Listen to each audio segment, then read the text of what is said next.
This session's about the power of the internal referral. What you're going to walk away with is an understanding of exactly why internal referrals are so effective and how to get one even if you don't know anybody. So it's pretty obvious that if you get referred into an account, even if it's from somebody from outside the business, it's a heck of a lot easier than cold calling into it. But a lot of times we don't know anybody, internally or externally, from in the companies that we're trying to get into. So, how do we get that stuff? But let's first talk about why it's so effective to get that internal referral. Keenan Flagler did a study at their college down at the University of North Carolina of what executives respond to.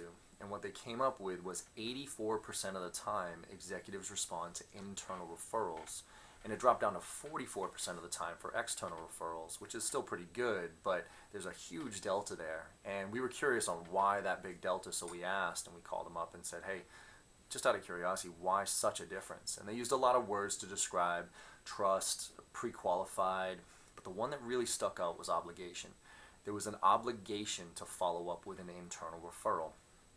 So let's leverage that, right? Because think about it, if you were to give somebody a referral and then you saw them in the office the next day and said, hey, by the way, did you follow up with that person I told you to talk to? And they said no, how did it make you feel?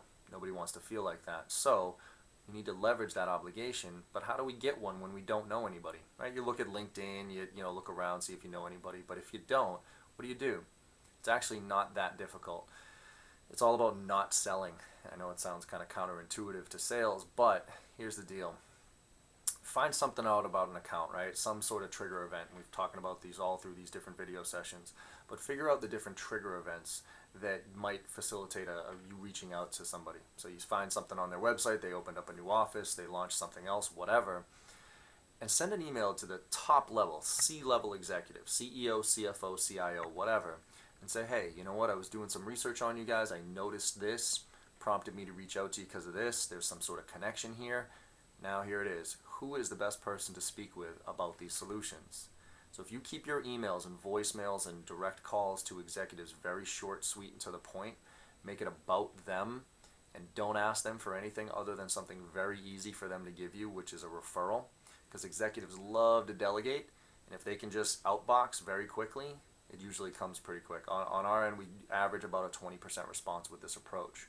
So go after executives, don't sell them, and ask for a very simple thing, who is the best person to speak with. Once you get that name, don't go back and try and resell the CEO. Take that name, call up that person and say, you know what, I was just speaking with your CEO. He told me you were the best person to speak with. When can we get some time on your calendar? By putting referral in the middle of your prospecting, it makes your life a heck of a lot easier, because going from cold call to meeting is not easy. That's a big gap. Going from cold call to referral to meeting, not bad, especially when it's coming down from the top. All right.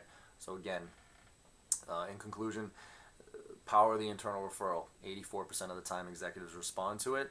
Best way to get it is to go after the C-level executives and ask for something simple. Who's the best person to speak with? Good luck and happy selling.